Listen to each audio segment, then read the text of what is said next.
All right. Hello, everyone. I'm Paulister. This is Kuso. It's a game that, if I'm paraphrasing someone else's description here, has the art style of V6 and the difficulty of Manic Minor. The legitimacy of these two statements we are going to verify with you today. And after your incredibly generous donations, we will be playing all 41 stages that are available in this game. Well, the 41 main stages available in this game, and we will be trying, keyword being trying, to remember to collect every single collectible along the way, and also known as LOVE+kuso 100%. If I do this right, it will be a world record because nobody else has a time on this category. If I don't do it right, well, guess we're doing high percent instead of 100%. But anyway, without any further ado, I think we're ready to go. My voice. All right. So, timer ready? Okay, we shall begin in 3, 2, 1. Let's do this. Incredible. These claps are amazing. All right. I might have to take a pause in a second and affix a little something with my splits. Because I currently have a live split open here on the side, and I was meant to turn on the auto splitter for it, but alas, that did not happen. So I'm just gonna take a minute here and fix that. So the way the auto splitter works is just that basically it on the in-game time it just it copies the in-game frame counter. Right now we're running RTA, so I'm getting an awful lot of time save. That there in the middle that you saw was the first collectible that we had to get out of 30 in this entire run. You will see that some of them are hidden in progressively more devious spots. Thankfully, so long as I remember that a certain stage has a collectible, I will usually know where it is, so there will be not much concern. There is a certain stage that has tripped me up in its collectible more than once. I have just kind of forgotten because it was like at the tail end of the stage, and oops, that wasn't bad platforming. We'll do it safe. But yeah, it tripped me up a few times. I forgot about it, and yeah, that killed more than one run. So here's hoping we don't do that again. Now here's one of the more devious hidey holes for this. You can just fall straight through. There's like a bit of a gap in there. I'm gonna set a checkpoint. There is a little bit of a hidden passageway here. Secret! The cake is a lie, by the way. But yeah, fall straight through the middle. The hitboxes are quite lenient in that regard. There is another collectible hidden right up there. And then we're gonna slowly progress through this stage. Some toggling platforms that go on and off. We'll have an interesting application for these in just a second. But for now, we're going into this very derelict factory. There's leakages everywhere. Watch where you stand and watch which cracks you go through. So there's another collectible, if I can just get it. Oh, okay. All right. I'll take that. Jolly good. And that's the final section. We're coming up to the 7th stage. This doesn't have a collectible. It does have a speed strat that I'm not going to go for because it's very precise, and I value my sanity more than the speed in which I go in this game. So I'm not going to do it. Instead, I'm going to take the safe strat. 1, 2, jump, jump, jump. 1, 2, jump, jump, jump. 1, 2, 3, 4, 5, and we're through. Never mind. 1, 2, hop, skip, and a jump. 1, 2, hop, skip, and a jump. 1, 2, 3, 4, 5. Take the safety checkpoint there, because otherwise that would be the end of my sanity as we know it. Jolly good. And we shall advance. Yet another stage that doesn't have a collectible, so we can just cruise. Cruise being a relative term, of course, for this game. So just gonna cruise through it, through all of these axes. I'm gonna take a safety jump here so I can avoid that last one. You can just drop down on this last one. And then 2 hops, and you can hold right until the second trampoline after this platform. Second hop here, and then there we go. Set a checkpoint there, and you can just kind of, so long as you can position yourself right in these trampolines, there shouldn't be any problem in traversing them. Okay, so this is an auto-scroller section. Really, there's nothing much I can do. I'm really waiting for the trampolines to get to the left side of this stage so I can actually start doing my thing. In the meantime, Jack, if you have anything to read, I'll just reset my checkpoint over and over. Thank you, Polster. Yes, I would like to remind everyone that we are raising money to support Young Minds, a charity leading the fight for a future where all young minds are supported and empowered, whatever the challenge is. Your donations help to make sure that young people get the best possible mental health support and have the resilience to overcome life's attitudes. 90% of your donations will go to them. The remaining 10% will be used to support UKSG and future events.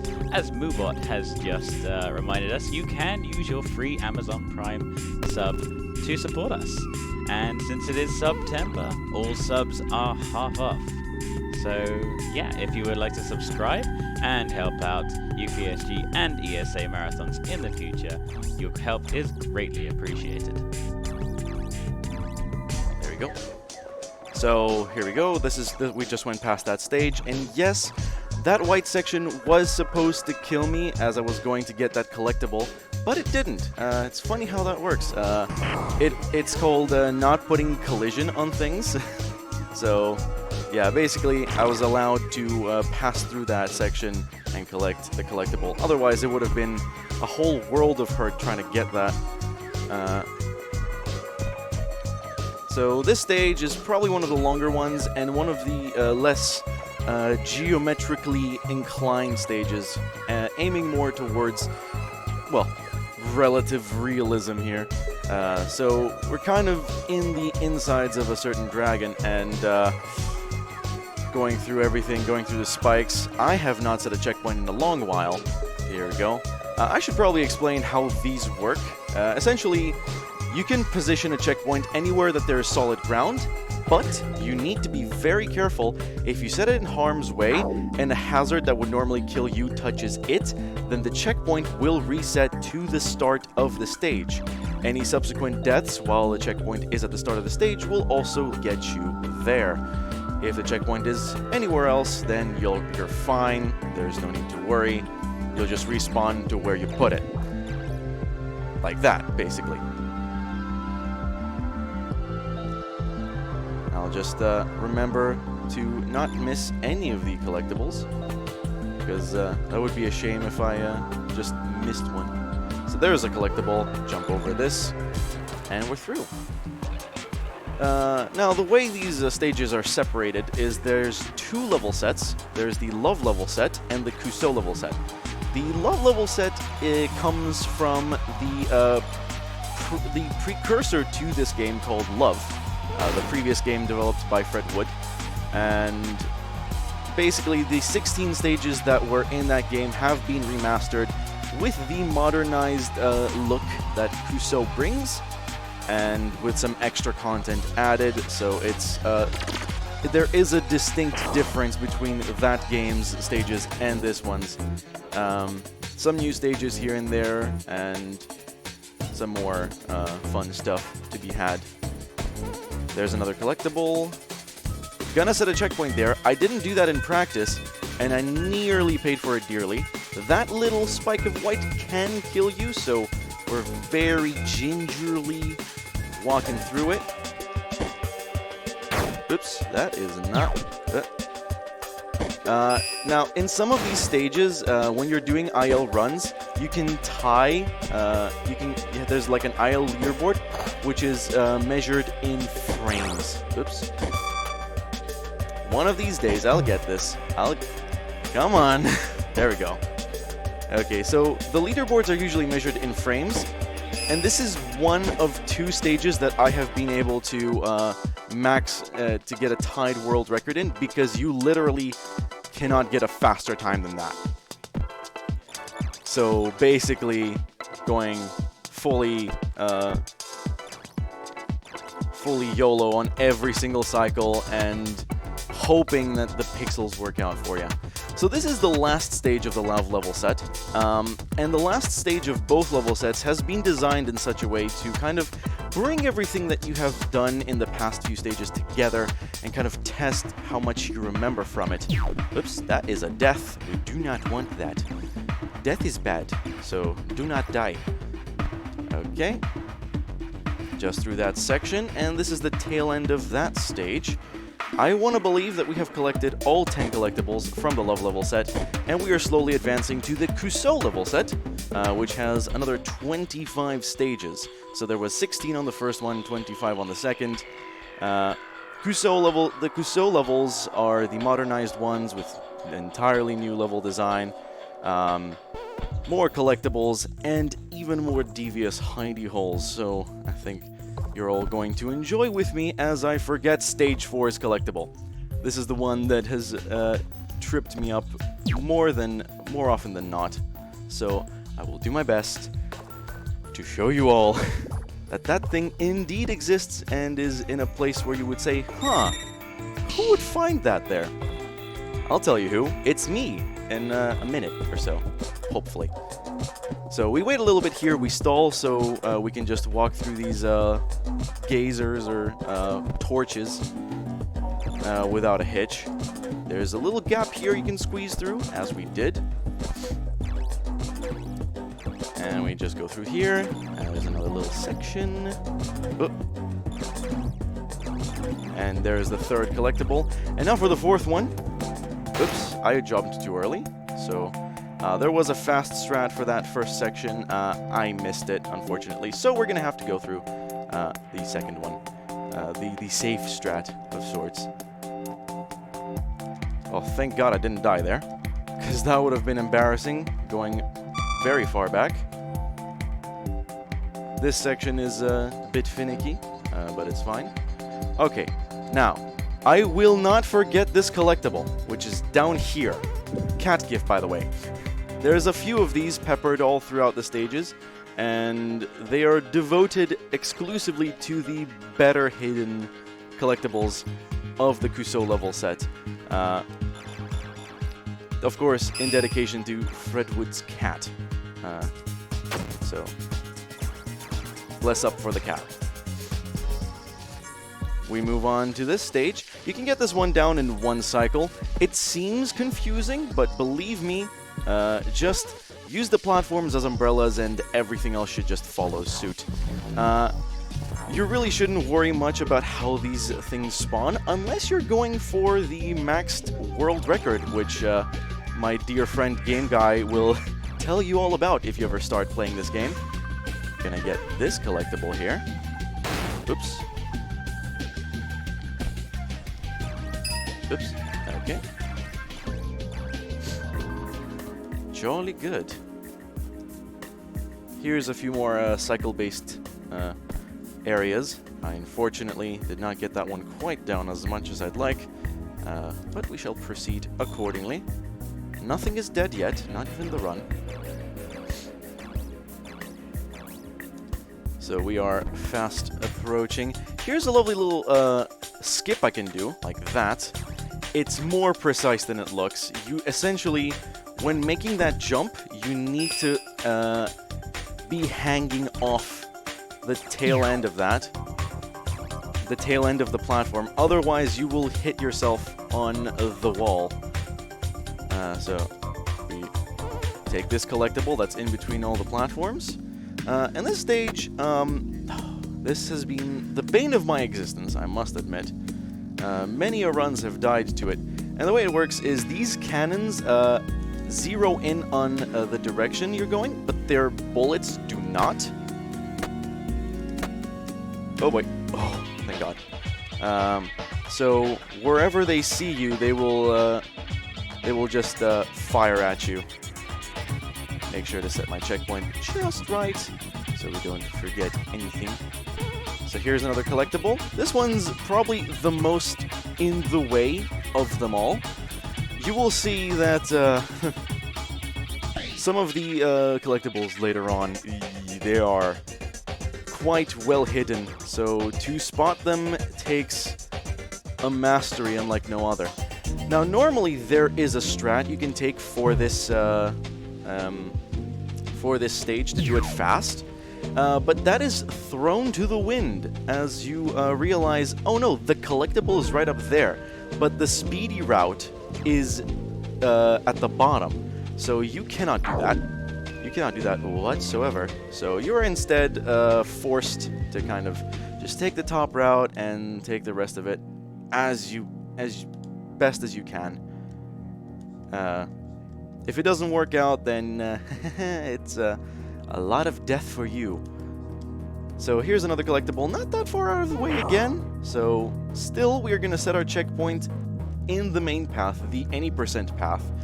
And once we get the collectible, we immediately death abuse back. So here's probably the most devious one of the bunch. You have to barely hug that last little overhang. I said barely hug that last overhang and go through the wall, and then come up, go up here, and essentially you're riding the outside wall of the stage into the, how do I put this, clouds. And there's another cat gif. Aww. And then you dive and you're back here, back in the normal route. Again, it would be difficult to head back there in many cases if you find yourself outside of setting a checkpoint outside of the main route. So it's better that you just set a checkpoint in the stage, go out of your way, get the collectible, and then just head back. This is a vertical ascension of sorts. So we just go up over and over. Normally, even the world record holder would set checkpoints here. The world record holder, Mayonnaise, in his world record run, did not set checkpoints in any other place besides that last one. That is because even if you fall down in that little section, it's a world of hurt because you have to climb all the way back up, and it's at points like these where you go, oh, I should have put a checkpoint there, and yes, you should have. Even if you're like the world record holder, you can like one tap it. It's better that way. So this stage, fun fact, it has 2 collectibles. There's one. There's another cat gif. Lots of motivation of a certain feline kind behind some of these hidden thingies. So hopefully I should have this down. There we go. Yep. That's perfect. That's the strap. Wow. That scared me. I must confess, I got frightened by that. But yeah, we need to follow this top path if we want to get the collectible at the tail end of it. And this one also has a collectible. These drills are normally meant to kill you, but Fred Wood never really gave them collision in the speedrun mode.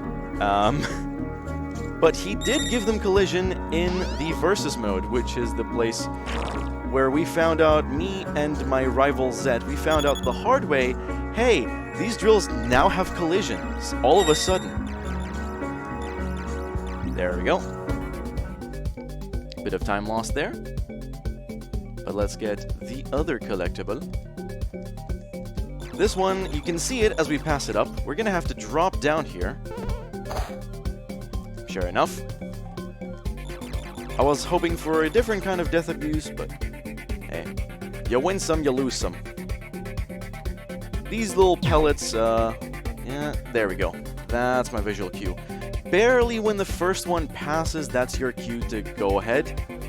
Otherwise, you're a little bit, you're cutting it fine. Okay. You can't go on this one because you would die to these torches. You must go on the second one, otherwise it's doom. Doom and gloom and death. Alright, I'm waiting on this one. Okay, I'm gonna take a minute to focus here.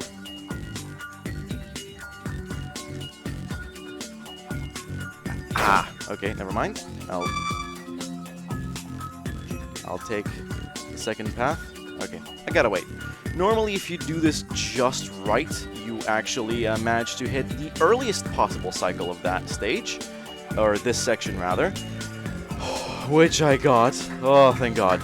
All right, let's not forget this little collectible. You can miss those very easily. The ones that are like at the very end of the stage where you just have to drop down somewhere. But yeah, this is like a relatively precise speedrun. It seems difficult, but after a while you just get used to the patterns and you develop like consistent things. Because there's no RNG unless you're going for some like IL world record that's dumb. Usually you can just get some consistent cycles all the way. And there's the penultimate collectible, I believe. Yes, the penultimate one. If I've done everything right, we should be having a world record in our hands. Now I'll take an intentional death here to make this path for myself, for this cannon. So thank you, cannon, for forging the path to what could be a banger of a time. 2 hops, and ooh, I nearly died. Normally there's a safe strat for this, but that's slow, so we don't do it. Okay, so one last collectible here. Again, the very last stage here, so time will be coming up shortly. Get ready on that, Posy. Okay. Again, it's another one little thing where the developer just takes like all the elements that you saw in previous stages, throws them into one last one and says, alright, you've done all this one at a time, now do them all together. Good luck. And good speedruns, I guess. Don't know what Fred would say in that case. But there we go. And we drop down. This is where the collectible is. Just down there. I'll just get that. There we go. Normally there's a really hype strat there, but I'm not going to do it. Because I value the health of this run currently. And I want to have something that's a relatively tough act to follow for people that aren't Mayonnaise or Game Guy. Everyone else will have to actually fight for this time. Either way, final section, and this is where we find out if this was actually a legitimate run or not. Let's see. We're almost through. Come on. Come on. Come on. Gimme. There we go. And time. And it's a legit world record. We did it. Woo! All right. So yeah, 21:43. I will probably submit that when the VOD comes out or on Twitch, which is hopefully almost immediately. Excited to see that Fred Wood, that's my Trunks in Twitch chat, was actually watching along. Hope you enjoyed it. Hope everyone enjoyed it. It was really fun to do this run officially for the first time. I had done individual 100% categories for Kuso and Love. Good to finally put it all together in the first legitimate LOVE+kuso 100% run that's going to go on the leaderboards. But yeah, thank you everyone for watching, and keep donating for Young Minds. I believe there was a donation as well. I did notice one. There was, actually. There was. Sorry, I didn't let you speak at all. No, it's fine. That was a very good run, and I totally understand you needing to concentrate. I did not want to jump in there. Fair enough. We actually had 2 donations during your run. Ooh. We have $10 from Ogre498 with no comments, so thank you very much, Ogre, for that. Thank you. And $5 from Ted72, who says, shout out to my buddy Fred Wood for making this game. And yes, That's My Trunks was in the chat, and thank you very much for subscribing as well. All right. That was incredible, yeah. Anyway, that's going to be it from me. Let's head back to the intermission, and let's get ready for the next run. That was it from me. Bye-bye.